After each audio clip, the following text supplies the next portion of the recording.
Bonjour tout le monde, j'espère que vous allez bien. Alors aujourd'hui c'est une vidéo assez particulière. Pour la première fois je vais tester une VW Fun Cup. Alors aujourd'hui on est sur le circuit de Croix en Ternois et je suis invité par GWO pour tester ça. On va faire le tour directement d'une des Fun Cup. Je pense que ça va être vraiment intéressant à voir.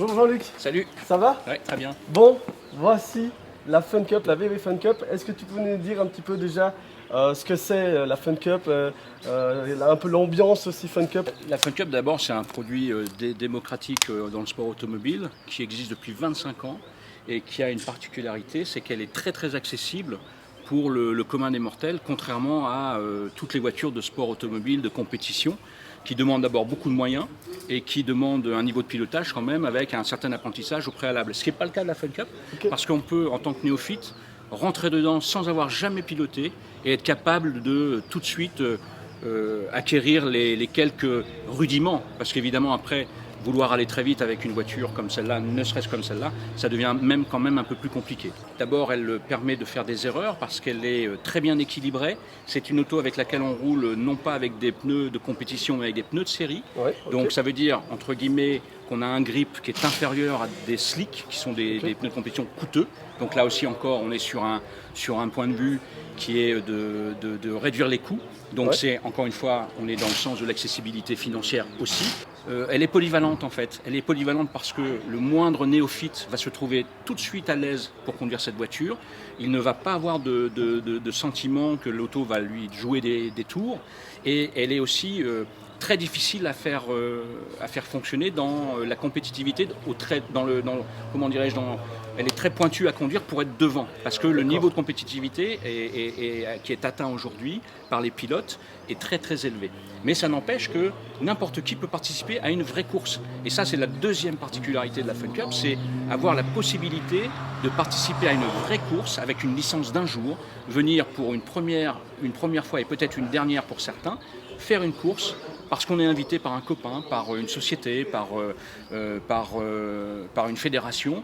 Alors juste, est-ce que tu peux me dire un petit peu plus d'informations sur le véhicule? Combien de chevaux, le poids, est-ce que c'est propulsion, 4 roues motrices? Bien sûr. Tout ça, voilà. Alors, on va être succinct, on ne va pas rentrer dans les détails, mais c'est un châssis tubulaire dans lequel est logé un moteur VW Motorsport, qui est un moteur de compétition parce qu'il a été renforcé pour sa fiabilité. Son moteur est en centrale arrière devant les roues arrière. Ça veut dire que le poids est très bien centré.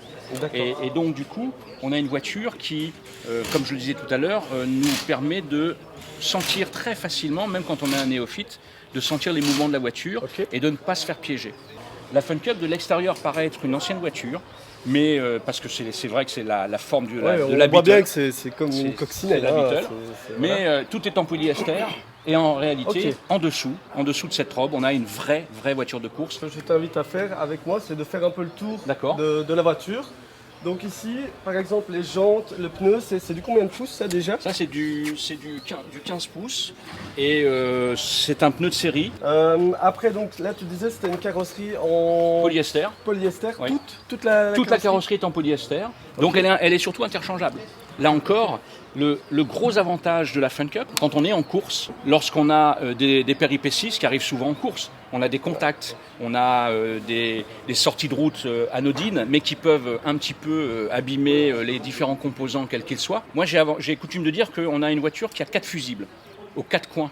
C'est-à-dire qu'on tape à l'avant droit, eh bien, on peut très facilement retirer tout l'avant droit, le triangle, la roue, la suspension, et on remonte très vite la voiture, ce qui veut dire que lorsqu'on participe à une course d'endurance, eh bien, et souvent on se la partage à plusieurs, eh bien, lorsqu'on tape, entre guillemets, avec la voiture, on peut repartir au bout d'une heure ou une heure et demie, et notamment pendant les 25 heures qui est le point d'orgue de la série, qui se déroule à Francorchamps, eh bien, si au bout de la 10e heure, on casse l'avant ou l'arrière de la voiture, On peut tout remonter. D'abord parce qu'il y a l'usine qui construit les Fun Cup qui vient avec des pièces en nombre. On peut tout reconstruire et repartir. Ça explique qu'aux 25 heures, il y a peut-être que 5 ou 6% des participants qui prennent le départ qui ne sont pas à l'arrivée. Et ça, c'est un très gros plus parce qu'encore une fois, ça permet financièrement d'assouplir le coût global parce que, à la différence des courses d'endurance qui sont organisées, je parle des courses accessibles financièrement. Ouais. Ensuite, on a des constructeurs, par exemple, qui font des courses de monotype, qu'on appelle monotype. Eh bien, si vous tapez avec une Clio, pour ne pas les nommer, ou une 200 ou une 208, eh bien, la voiture, une fois qu'elle a tapé, le châssis ne peut plus rouler. Il est cassé définitivement. Le même impact avec une Fun Cup, on remonte et ça repart. On sait même changer des boîtes et des moteurs très rapidement. Alors ici, c'est le réservoir, c'est ça? Oui. Il y a combien de 42 litres. 42 litres qui nous permet sur une course comme Spa de rouler pendant 1h15, entre 1h15 et 1h30 en fonction de la course. Ok. Il n'y a pas de phare? Pas de phare. C'est des petites phares loupes que l'on voit ici, hein, qui sont très puissantes. Mais quand on roule en endurance, on roule forcément aussi la nuit. Et on y additionne des rampes de phare, qu'on n'a pas évidemment là, mais qui viennent s'ajouter à la voiture pendant la course. D'accord, niveau poids, ça fait un petit 800 kg en fait. 800 kg, ouais. C'est super léger. 800 kg pour 175 chevaux, le rapport poids-puissance est vraiment au rendez-vous. Ouais, c'est vraiment pas mal. Ici, bon, on a l'intérieur, là on voit vraiment le châssis. Donc ça, le châssis tubulaire, absolument, qui est recouvert ici sur les côtés par des protections évidemment, mais le châssis va de l'avant jusqu'à l'arrière. D'accord, ok. C'est vrai que quand on voit comme ça, je vois vraiment une voiture de course, hein. Donc on est vraiment dans cette ambiance course, ça c'est super agréable quand même de voir ça. Donc on a l'écran, et je vois de l'autre côté il y a plein de boutons, on va peut-être aller juste jeter un œil aussi après. Je vois ici, hein, il y a les clips justement pour pouvoir travailler sur le moteur, j'imagine. On ouvre très vite, je peux vous faire une démonstration très rapide, hein. On veut ouvrir de chaque côté. Voilà. Et là, la même chose de l'autre côté, et il n'y a plus qu'à ouvrir le capot. Ça a pris 10 secondes. Très rapide. Ça a pris 10 secondes. Puis ici, il y a des petites prises d'air. Oui, c'est pour refroidir c'est le système de refroidissement de frein à l'arrière. Ok, d'accord. On a un bel aileron quand même. Un bel aileron qui est réglementé dans sa hauteur. Donc, il y a une réglementation qui est très spécifique en Fun Cup, c'est qu'on a des cotes à respecter. La hauteur de caisse, ici, et la hauteur de l'aileron. Donc, tout ça doit être respecté parce que, semblant de rien, l'aéro a aussi son importance. Même si cette voiture de base n'est pas très aérodynamique, comme ce sont des voitures qui roulent, qui ont toutes la même performance, la différence, on peut la faire avec des petits détails. Et donc, comme c'est réglementé, ce sont des compétitions automobiles réglementées, forcément, la position de l'aileron est très importante parce qu'au moins on a de traînée, au plus on est rapide en ligne droite. Ça fait quoi niveau vitesse de pointe, par exemple? Au bout de la ligne droite de Spa, qui est une référence, on est sur un petit 200 avant le freinage des conduits. Donc là, on a le stop, j'imagine. Le stop, c'est un stop LED. Alors ça, c'est encore une option que nous, on rajoute, qui permet au pilote, avec un écran qui est à l'intérieur de la voiture, une caméra. C'est une caméra qui peut remplacer les deux rétroviseurs gauche et droite, et qui permet au pilote, juste en un coup d'œil, de voir ce qui se passe derrière la voiture. Et alors, ici on voit l'intérieur, il y a pas mal de boutons. Je ne sais pas si tu sais expliquer en deux mots à quoi ça sert. En fait, ça c'est une option supplémentaire. Ce qu'on voit à droite derrière l'écran qui est là, derrière l'arceau, c'est ce qu'on appelle un dashboard.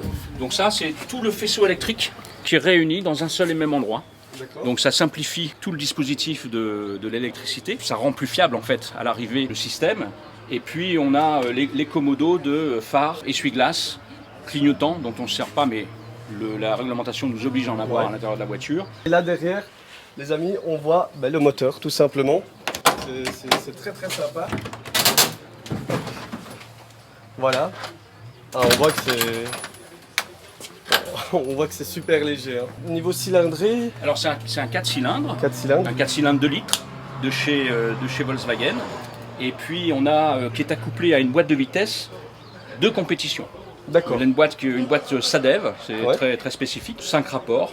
La boîte séquentielle permet avec les paddles de rester accéléré et de passer à la volée, comme dans les voitures modernes aujourd'hui de bon niveau, de pouvoir rester accéléré et de passer les vitesses tout simplement.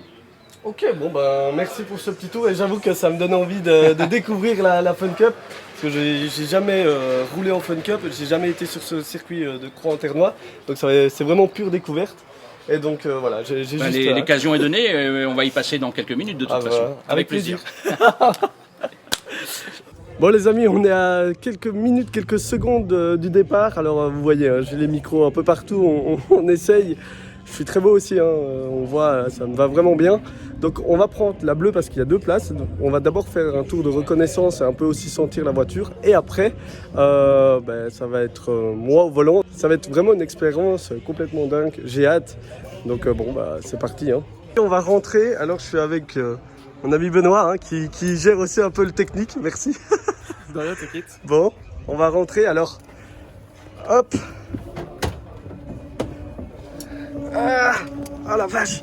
Ah oui, effectivement, on va mettre en grand angle. Salut Nicolas. Salut Kevin, ça va? Ça va? Bon, Super. t'es prêt à me montrer comment ça marche? Ouais, on va te montrer comment ça fonctionne. Ouais. Allez, je suis parti. Là, tu as le dashboard. Hop. Ignition. Ok, ça c'est pour le démarrer, Et là, tu as j'imagine. tout le dashboard, Oui. le compte-tour. Bien sûr, il n'y a pas de compteur de vitesse.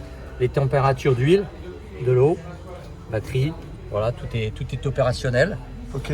Et puis après, pour le fonctionnement de la boîte, on appuiera sur ce petit bouton-là. On Ouais. appuiera la palette de droite pour monter la vitesse. Ouais. Voilà. Et ensuite, les vitesses, tu vas les passer en accélérant au fur et à mesure. 2, 3, Ok. etc. Ok, Voilà. d'accord.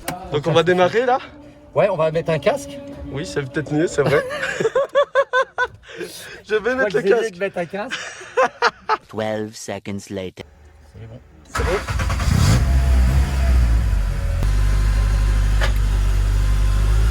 Allez, on est parti pour le premier tour de roue avec la VW Fun Cup.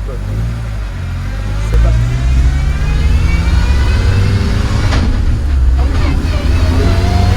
Oh, les papous, hein.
Je viens de faire quelques tours en passager.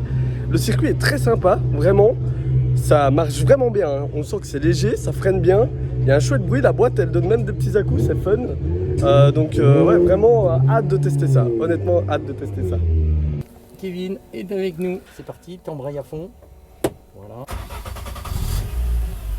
Ok, Donc, faut te mettre on est en neutre. t'appuies sur le point là avec ta main gauche. Voilà.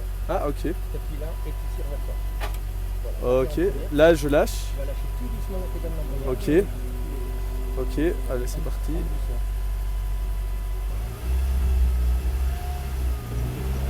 Ok. Ok, c'est parti.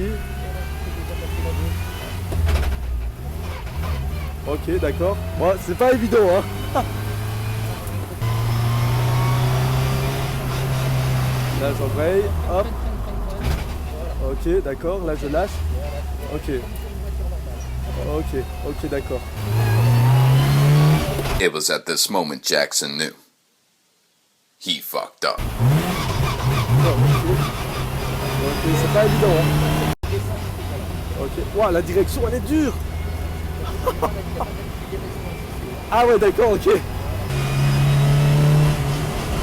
Oh, purée, c'est incroyable.